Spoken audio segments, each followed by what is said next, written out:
سنەتەکان دەرگای لێبوردنی خوایت بۆ ئەکاتەوە، یعنی جاری وهەیە ئەو سنەتانەی کە تۆ ئەنجامێدەی دەرگای لێبوردنی خوایت بۆ ئەکاتەوە. ڕۆژێکیان پێغەمبەری خوا صلی الله عليه وسلم دەستنوێژی لە بەردەمی مسلمانانە، لە بەردەم چاوی مسلمانانە دەستنوێژی گرت، شێوازی دەستنوێژگرتن هەر لە ئەوڵەکەیەوە حتا ئاخیرەکەی. دوای ئەوە فەرمووی هەر کەسێ بەم شێوازەی کە من کردم، بەم شێوازە دەستنوێژەی کە من کردم کە بریتیە لە ئاو هەڵدانە دەم، پاشان ئاو هەڵدانە لوت، ئەمجا دەست و دەم چاوشۆردن، هەر یەکێ سێ جار دەم چاوشۆردن، دەست شۆردن حتاوەکو قورناسک و قورناسکیشی لەگەڵا، ئەمجا مەسحی سەر، ئەمجا دوای ئەوە هەردوو پێ هەر یەکی ئەمانە سێ جار جگە لە مەسحی سەر کە یەک جارە.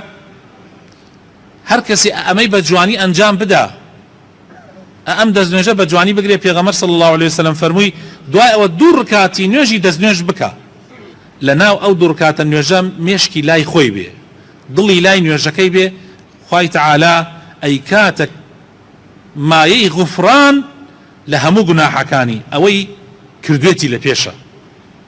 یعنی ئەو دوو ڕکاتە نوێژە لەگەڵ ئەو دەستنوێژەی کە پێشا گرتوێتی ئەبێتە مایەی ئەوەی کە خوای تەعالا لە گوناحەکانی پێشووی خۆش بێ. دەستنوێژێک لەگەڵ دوو ڕکاتی سنەتی دەستنوێژە، یعنی تەماشاکەن ئەجرەکە چەند گەورەیە. یعنی ئەمە خۆ ئەو دوو ڕکاتە نوێژە کە ئەنجامیدا سنەتە، فەرز نییە، بەڵام ئەجر و پاداشتەکەی لای خوای تەعالا زۆر زۆر گەورەیە. عومرەکردن، پێغەمبەری خوا صلی الله عليه وسلم خۆ عومرە زانایانمان ئەفەرمێنی یەک جار عومرە فەرزە، وەکو چۆن حەج فەرزە. طبعا خلافی شەیە، کۆمەڵێک ئەڵێن هەر عومرە سنەتە، بەڵام ڕاجح ئەوەیە کە خوای تەعالا ئەفەرمێ حەج و عومرە بە یەک و ئەنجام بدە، ظاهیر عومرە یەک جار فەرزە. بەڵام عومرەی دوای ئەوە پێغەمبەری خوا ئەفەرمێ العمرة إلى العمرة كفارة لما بينهما، عمرە بۆ عمرە ئەبێتە مای کەفارەتی نێوانیان، یعنی نێوانی ئەم عمرەکە بۆ ئەو عمرەکە خوای تەعالا پاک دەکاتەوە. پێغەمبەری خوا صلی الله عليه وسلم ڕۆژێک چاوی بە بیلال کەوت، فەرمووی بیلال بە هیواترین کارێک کە ئەنجامت داوە، طبعا جگە لە فەرزەکان، چییە؟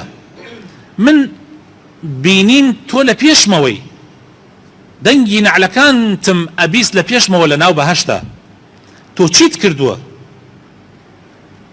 بیلالیش فەرمووی ما عملت عملا أرجى عندي أني لم أتطهر طهورا في ساعة ليل أو نهار إلا صليت بذلك الطهور ما كتب لي أن أصلي.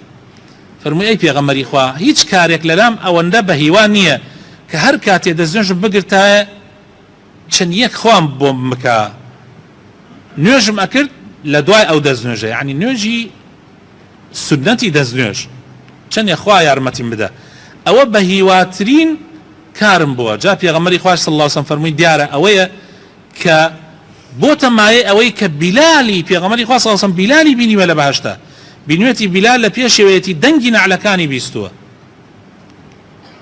جا خۆشەویستەکانم ئەم سنەتانە ئەجر و پاداشتێکی زۆر گەورەی هەیە.